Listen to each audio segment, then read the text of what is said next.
All right, fellow Pelican Lake anglers, Brock and I are back. We're getting ready for the 2025 fishing season, which we're really excited for. Still a lot of ice on the lake at the moment, but we got some warm temperatures coming this weekend, forecast in the low 70s, a lot of sun coming. It's going to come off. We all know the summer's coming. We'll be fishing. One of the questions that we get asked an awful lot is, how many fish am I allowed to keep? Brock, how do you feel when you get asked that question? Like they should probably look up the website. Okay, so that's probably an honest, fair answer from a teenage boy. But in our line of work, we also know that people are expecting us to know the answers. So we do know those answers, okay? So if you ever come and talk to us on the docks or something, you need to know the limits or whatever, we're happy to answer that. But for me, when I hear that question, I cringe a little bit, okay? Because I don't like that people will base their entire fishing trip on whether they limit out or not, okay? Please remember that the main thing about fishing is not bringing home a full cooler of fish. It's about spending time outdoors doing something that you love with people you love being with, okay? That is 99% of fishing. Yes, we all like to eat a little fish once in a while, but it should not be all about limiting out. But you should know what your limits are. So Brock, someone comes up to you and they ask you, how many bass can I legally keep?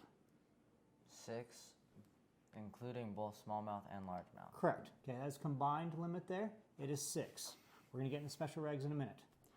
Okay, hold up here, Brock. You just said you can keep 6 bass. Yep. All right. The law, let's dive in here for a second, break this law apart. The law talks about a possession limit and a daily limit. What do you mean by you can only keep 6? Can you explain that a little further?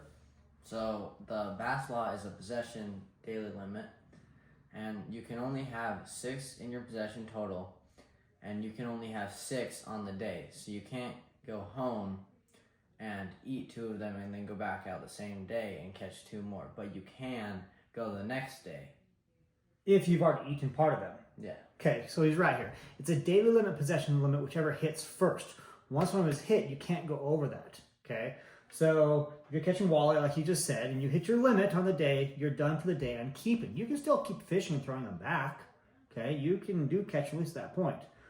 But you can't go home and eat them and come back because you've already hit your daily limit. All right, here's where it gets really tricky though, Brock. This is the one I see people break the rule on more than anything else.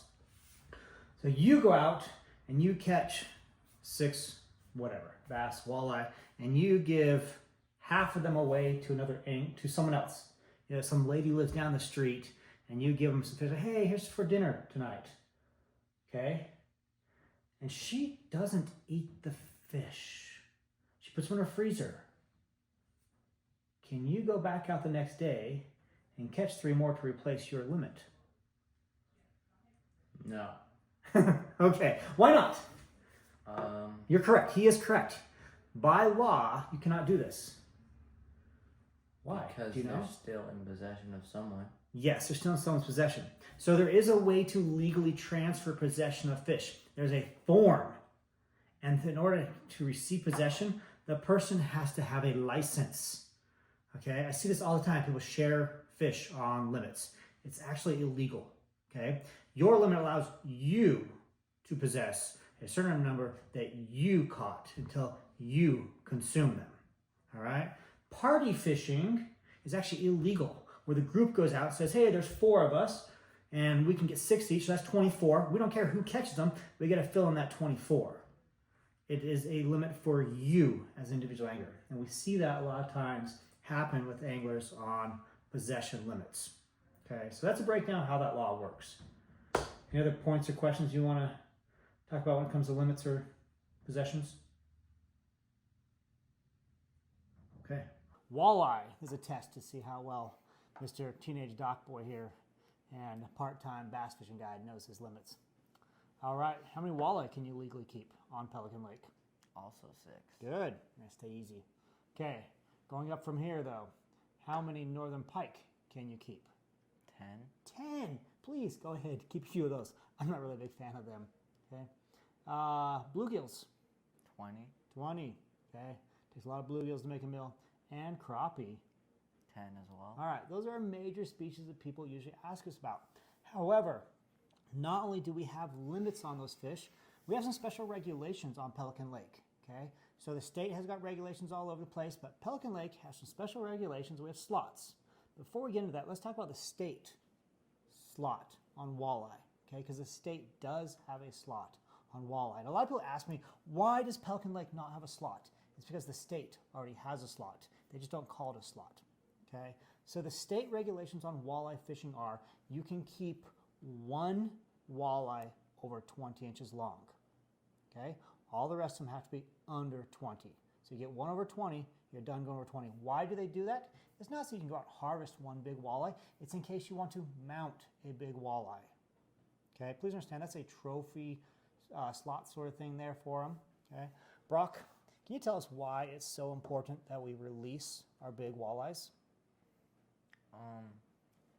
Basically, you want your fish to grow so someone else can catch it, or bigger fish usually make more bigger fish. So then your lake will grow and then you'll have more quality.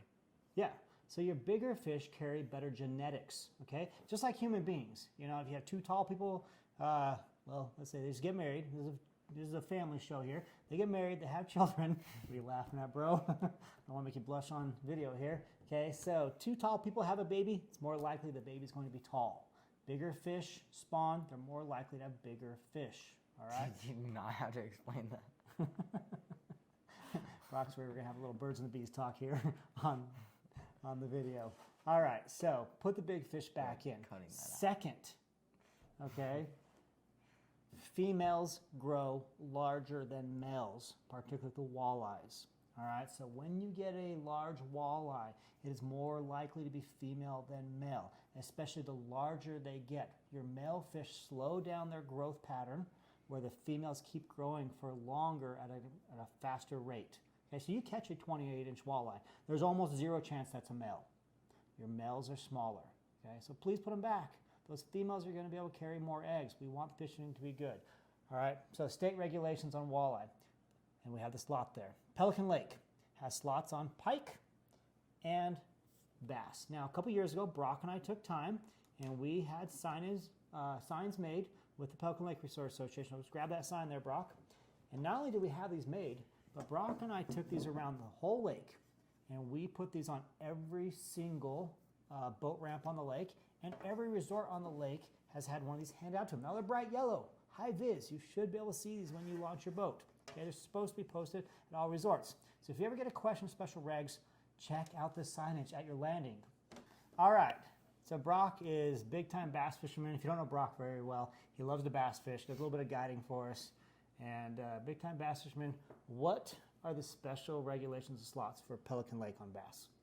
The special regulations are anything 14 to 20 inches has to be immediately released, and you can only keep one bass over 20 inches. And why is it they allow you to keep one over 20? So you can mount it to show off. So you can mount it and put it on the wall. Okay, Brock's got a 20-plus inch bass on the wall to lodge. Smallmouth, beautiful fish. And we did not keep the original fish. We got a replica, so you don't need to keep them. Okay, if you can't tell, we're really big on pro, on catch and release, on these bigger fish, because we want a lot of big fish out there. But yes, you will have to, by law, are required to release any bass between 14 and 20 inches long. It says immediately. What's that mean? Can you take a picture of it? Yeah. Absolutely.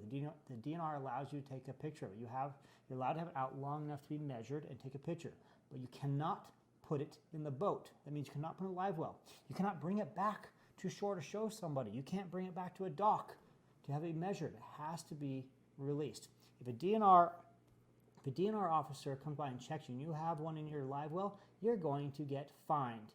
It'll be a couple $100s. It happens every year. Okay? So how do they measure your fish if they come in to measure it? Well, we have a bump board right here. We're going to show you how to legally measure a fish. And this is how a game warden or conservation officer would measure fish. It's also the legal way we measure fish for tournaments. So Brock, you bring a fish in. What do you got to do with this fish to measure it? Okay, well, first you want to do this quickly, but you also want to get your good measurement.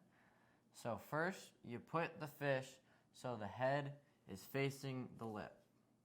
And then you have to have the mouth closed and pushed all the way against touching this thing.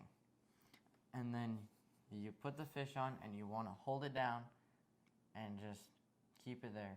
Do you pinch the tail? Okay, so legally speaking, if your conservation officer comes in, they're going to pinch the tail. And this is where people get in trouble when they measure a fish. You put on the board and you've got a 13 3/4 fish and you're looking at it like, oh, that's good.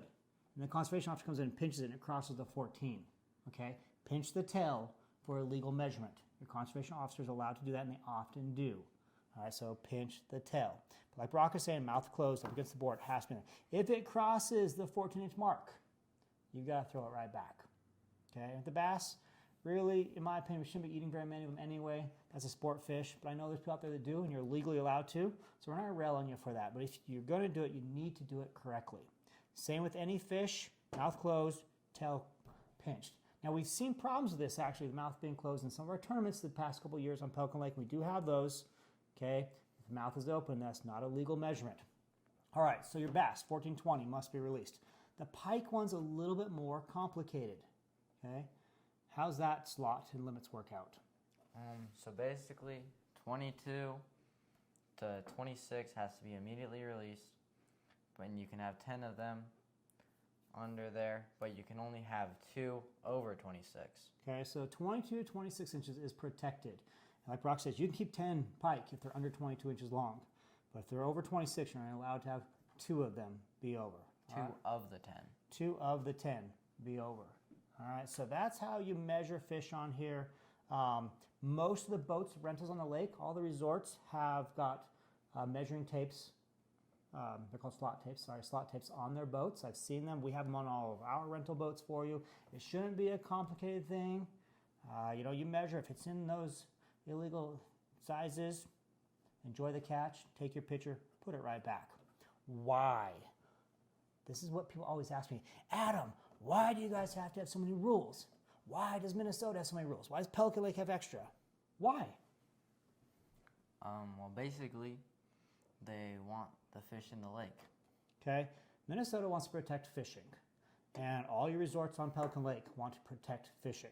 So we've got a lot of rules. And I hear this from people all the time. Man, where I'm from, we don't have nearly as many rules. And then I like to ask them, say, oh, well, is your fishing as good as it is on Pelican Lake? No, man, it's not. It's not nearly as good. There's a reason for that, okay? The rules and regulations we have protect the fishing. Now, you probably have heard that Pelican Lake used to be a phenomenal bluegill fishing lake and panfish fishing lake. Why is it not anymore? Because it was over-harvested. And it happens to lakes all the time. When things are not regulated, way too much comes out of the water. And we eat too much of it, we harvest too much of it, and the fishing goes away. So we're trying to protect that so we can always catch fish. And I hear those complaints from people. And if you want to know a place where you can go, you can catch lots of, or a few, small fish. I'll give you a list of 10,000 other lakes you can go to. But if you want to keep coming somewhere, be able to catch big fish consistently, please help us protect the lake and keep it the way it is because we love the fishing there. Okay? Now, let's go back to that thing I talked about earlier. Okay? Why do we fish? Because it's fun. Because it's fun. All right? Brock's right on. It's fun. We enjoy the experience. Okay? Brock, do you enjoy a fish fry? Yeah. Yeah, Brock likes to eat fish. What's your favorite fish to eat? Walleyes. Okay? Walleyes, fantastic fish to eat. I personally love to eat crappie. I do like a good pike when it's cleaned correctly. Okay? Fry it up, bake it, whatever. It's a great thing to do. But, again, like I said earlier, fishing, the success of the trip should not be measured by how much is in your cooler. It kills me when I talk to somebody who's been on the lake for a whole week and they say, oh, Adam, this trip was just amazing. Well, except for a few things. Oh, actually, it wasn't so amazing now that I think about it because I got my limit of bass, I got my limit of walleye, I got my limit of pike. I only got half a limit of crappie going home. Man, this would have been an amazing trip. And that kills me because usually during the week they've told me how their son caught his personal best smallmouth ever, and they had a day where they, caught some monster pike or whatever it was. And they had this amazing trip making memories, and they're going to remember it based on whether or not the cooler was filled. All right, please don't do that. It doesn't help yourself. It doesn't help us. Enjoy the trip for the time on the water, the time spent with people you enjoy being with, doing something you absolutely love doing. All right? Don't base the success on the trip on how much is in the cooler. I hear this from people, they go to Alaska and they say, well, salmon at Costco is $10 a pound and I spent X dollars on a plane ticket, so I need to bring home this many pounds to pay for my plane ticket. You just missed the whole point of going to Alaska. And the same principle applies when coming to Pelican Lake. Enjoy the time on the water. We hope you do really great fishing. If you have any questions on regulations, ask us. Ask any resort you stay at. They should know all the rules. You got signage around the lake. The DNR prints out a booklet. It's all online. Okay, so good luck out there. Anything final you want to add? Nope. Remember to practice CPR. Do you know what that means in fishing? Always practice CPR when fishing. Catch, photo, release. I didn't make that up. Brock thinks I'm doing dad jokes here. That's real, dude. All right, until next time, tight lines, good luck fishing. We're all excited for the opener.